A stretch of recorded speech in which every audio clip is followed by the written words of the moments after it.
जय हिंद दोस्तों स्वागत है हमारे चैनल विद्या स्टडी क्लासेस में।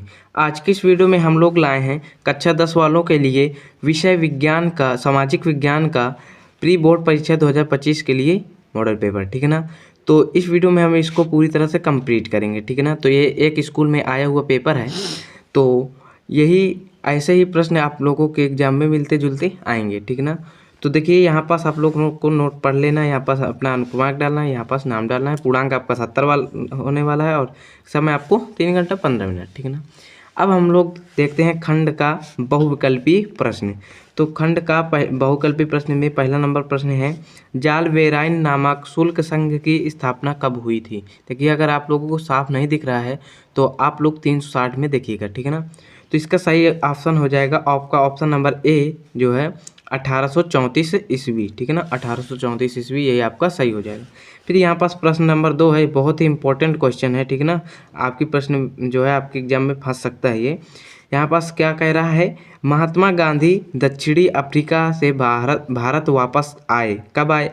तो ये ऑप्शन नंबर ए आपका सही हो जाएगा, यानी का सही हो जाएगा 1915 ईस्वी में, ठीक है ना। फिर यहाँ पास आपका प्रश्न नंबर 3 क्या कह रहा है, आर्थिक महामंदी की शुरुआत किस वर्ष हुई थी। तो आर्थिक महामंदी की शुरुआत किस वर्ष हुई थी, तो वो हुई थी 1929 में। ऑप्शन नंबर का सही हो जाएगा, ठीक है ना। ऑप्शन नंबर का आपका सही हो जाएगा। फिर यहाँ पास आपका प्रश्न नंबर 4 क्या कह रहा है, कोलकाता में पहली जूट मिल की स्थापना किसने की। हुकुमचंद, रामचंद्र, श्रीधर या दीननाथ। तो इसका ऑप्शन नंबर ए सही हो जाएगा, हुकुमचंद। यहाँ पास कहीं ना कहीं बार बार ए ज़्यादा सही हो रहे हैं, ठीक है ना। यहाँ पास प्रश्न नंबर 5 है, सस्ती और छोटी पुस्तकों को फ्रांस में किस नाम से जाना जाता है। तो यहाँ पास आपका ऑप्शन नंबर ए सही हो जाएगा, चैप बुक्स, ठीक है ना। पता नहीं जो है पेपर बनाने वाला बोर्ड ख़त्म हो गया था, सब ऑप्शन ए ही सही करा रहा है ना। यहाँ पास हमारा प्रश्न नंबर 6 कह रहा है, वे पदार्थ जो मनुष्य की आवश्यकताओं की पूर्ति कर सकते हैं लेकिन उपयुक्त प्रौद्योगिकी के अभाव में उनकी पहुंच से बाहर हैं, कहलाते हैं, क्या कहलाते हैं। आगे देखते हैं। यहाँ पास उसका सही उत्तर हो जाएगा संभावी, ऑप्शन नंबर ए, ठीक है ना। तो लगातार 6 प्रश्न ए सही है, ठीक है ना। अगर तुक्का लगाना तो ऑप्शन नंबर ए मार के आना, ठीक है ना। यहाँ पास आपका प्रश्न नंबर 7 है, कार्बेट राष्ट्रीय पार्क स्थित है पंजाब, उत्तराखंड, असम या हिमाचल प्रदेश। तो इसका ऑप्शन नंबर खा सही हो जाएगा, उत्तराखंड, ठीक है ना। फिर यहाँ पास आपका प्रश्न नंबर 8 है, भाखड़ा नागल बांध परियोजना किस नदी पर है। तो किस नदी पर है, सतलज नदी पर है। यहाँ पास आपका ऑप्शन नंबर है चिनाब, दूसरा है कृष्णा, तीसरा है महानदी। आपका घ नंबर सही हो जाएगा, सतलज नदी, ठीक है ना। प्रश्न नंबर 9 है, निम्न में कौन मोटा अनाज नहीं है। तो कौन सा मोटा अनाज नहीं है, ज्वार, बाजरा, रागी या गेहूँ। तो ऑप्शन नंबर डी सही हो जाएगा, गेहूँ, ठीक है ना। गेहूँ जो है मोटा अनाज नहीं है। फिर यहाँ पास आपका प्रश्न नंबर 10 है, निम्न में से कौन सबसे अच्छा लौह अयस्क है, हेमेटाइट, लिमोनाइट, सिडेराइट या मैग्नेटाइट। तो इसका ऑप्शन नंबर ग सही हो जाएगा, मैग्नेटाइट। यहाँ पास प्रश्न नंबर 11 क्या कह रहा है, सीमा सड़क संगठन का गठन कब हुआ। तो इसका ऑप्शन नंबर ए सही हो जाएगा 1953 में, ठीक है ना। फिर यहाँ पास प्रश्न नंबर 12 है, श्रीलंका में बोली जाने वाली मुख्य भाषाएं कौन सी हैं। तो वहाँ जो है बोली जाती है सिंगली तमिल बोली जाती है, ठीक है ना। तो यहाँ पास ऑप्शन नंबर ग सही हो जाएगा, सिंगली तमिल, ठीक है ना। यहाँ पास प्रश्न नंबर 13 है, संविधान की 8वीं अनुसूची में कितनी भाषाओं को शामिल किया गया है।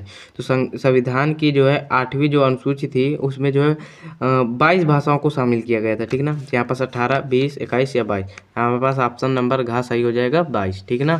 फिर यहाँ पास आपका 14 नंबर प्रश्न है, मानव अधिकार दिवस कब मनाया जाता है, ठीक है ना। मानव के अधिकार का दिवस कब मनाया जाता है, 15 अगस्त, 5 अगस्त या 14 नवंबर या 10 दिसंबर। तो यहाँ पास आपका 10 दिसंबर हो जाएगा सही आंसर, ठीक है ना।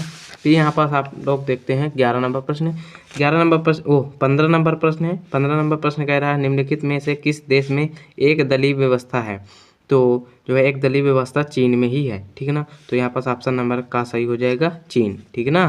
फिर यहाँ पास आपका प्रश्न नंबर 16 कह रहा है, निम्नलिखित में कौन सी शासन प्रणाली श्रेष्ठ मानी जाती है। तो यहाँ पास आपका ऑप्शन नंबर ए सही हो जाएगा, लोकतांत्रिक, क्योंकि लोगों के द्वारा बनाया गया शासन यही श्रेष्ठ मानी जाती है, ठीक है ना। तो यहाँ पास का नंबर सही हो जाएगा, ठीक है ना। प्रश्न नंबर 17 है, निम्नलिखित में कौन सा क्षेत्र औद्योगिक क्षेत्र कहलाता है? प्राथमिक, द्वितीयक, तृतीयक या कोई नहीं। तो इसका ऑप्शन नंबर खास सही हो जाएगा द्वितीयक, ठीक है ना। फिर यहाँ पास प्रश्न नंबर 18 है, भारत में मुद्रा कौन जारी करता है?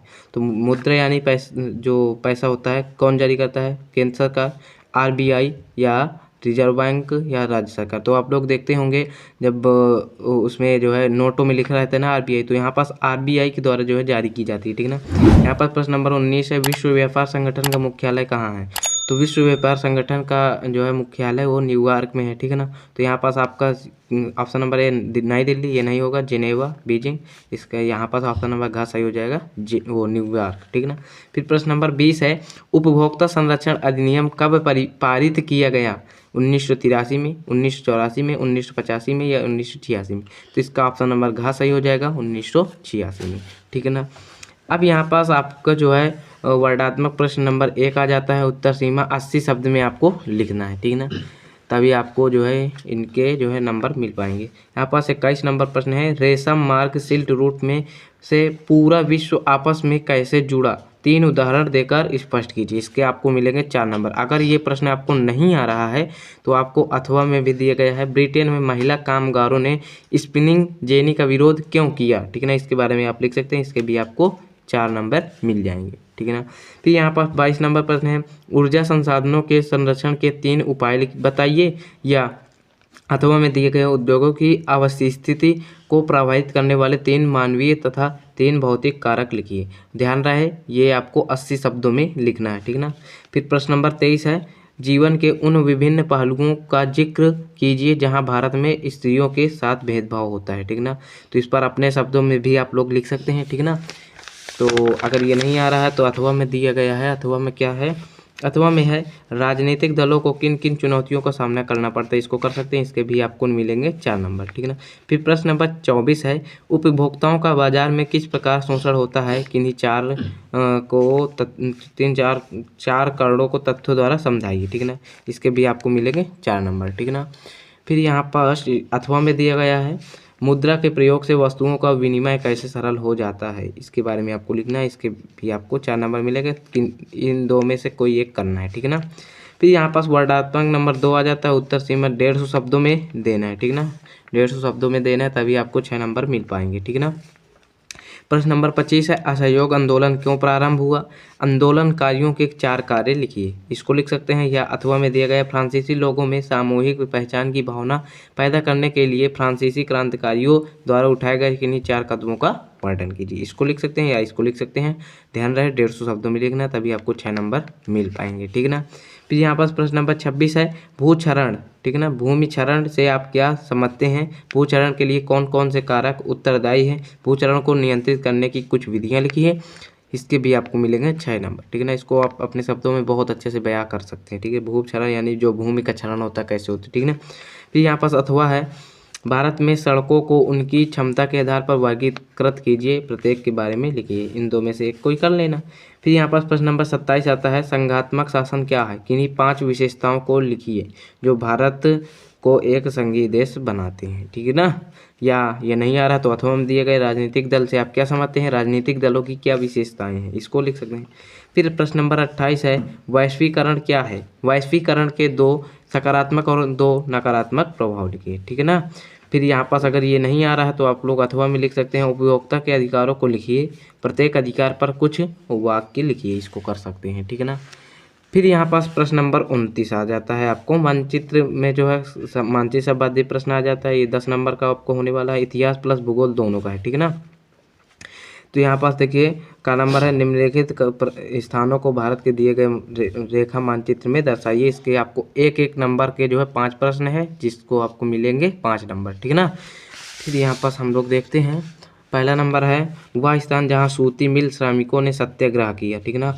बहुत ही इम्पोर्टेंट जो है, ये बहुत बार प्रश्नों में पूछा जाता है, आपके बोर्ड एग्जाम में भी पूछा जा सकता है, ठीक है ना। इसको जरूर याद कर लेना, ठीक है ना। ये दूसरा नंबर भी बहुत इंपॉर्टेंट है, ठीक है ना। इन दोनों को बहुत इंपॉर्टेंट है, आ सकते हैं आप लोगों के प्रश्न में, ठीक है ना, एग्जाम में आ सकते हैं। यहाँ पास वह स्थान जहाँ जलियांवाला बाग हत्याकांड हुआ था, कहाँ हुआ था आपको पता ही है, ठीक है ना, अमृतसर में, तो इसका जो है आपको लर्न कर लेना है और मैप में भरना सीख लेना है, ठीक है ना। फिर तीसरा नंबर है वह स्थान जहां दिसंबर 1920 में भारतीय राष्ट्रीय कांग्रेस का अधिवेशन हुआ, ठीक है ना। इसको आपको जो है मानचित्र में भरना है, ठीक है ना, भारत के मानचित्र में। फिर चौथा नंबर है वह शहर जो राजस्थान की राजधानी बनी। राजस्थान की राजधानी क्या है, तो वह उसी को आपको जो है भरना है, ठीक है ना। फिर यहाँ पास पाँचवा नंबर वह स्थान जहाँ सन 1925 में भारतीय राष्ट्रीय कांग्रेस का अधिवेशन हुआ, ठीक है ना। तो 1925 में जो भारतीय राष्ट्रीय कांग्रेस का अधिवेशन कहाँ हुआ उसको आपको मानचित्र में भरना है, ठीक है ना। फिर प्रश्न 29 है, खा नंबर क्या कह रहा है, निम्नलिखित स्थानों को भारत के दिए गए रेखा मानचित्र में चिन्ह द्वारा नाम सहित दर्शाइए। ये सारे प्रश्न है 5 और एक एक नंबर का होने वाला है, इक्वल टू 5 नंबर के ये काम होने वाला है। फिर क्या है, राजस्थान का परमाणु ऊर्जा केंद्र जो है इस डिब्बे के का चिन्ह बना के दर्शाना है, ठीक ना। फिर दूसरा नंबर है गुजरात का पवन जो है इस डाट द्वारा चिन्ह द्वारा दर्शाना है। फिर तीसरा क्या है, गोदावरी नदी ये उल्टा वाई द्वारा चिन्ह द्वारा दर्शाना है। फिर चौथा नंबर क्या है, प्रमुख गेहूं उत्पादक राज्य है जो है ये कुछ इस चिन्ह के द्वारा दर्शाना है। फिर पांचवा नंबर है एक कोयला उत्पादक क्षेत्र, कोई भी कोयला उत्पादक क्षेत्र जिसको आपको ये त्रिभुज के चिन्ह के द्वारा दर्शाना है, ठीक है ना। तो यहाँ पास आप लोगों का ये पेपर होता है कंप्लीट, ठीक है ना, ये पेपर होता है कंप्लीट। और अगर आप लोग यहाँ तक आ चुके हैं तो वीडियो को लाइक करके चैनल को सब्सक्राइब करके ज़रूर जाइएगा, ठीक है ना। तो ये पेपर आप लोगों के एग्ज़ाम के लिए बहुत ही इंपॉर्टेंट साबित होगा। तो मिलते हैं नेक्स्ट वीडियो में, तब तक के लिए जय हिंद जय भारत।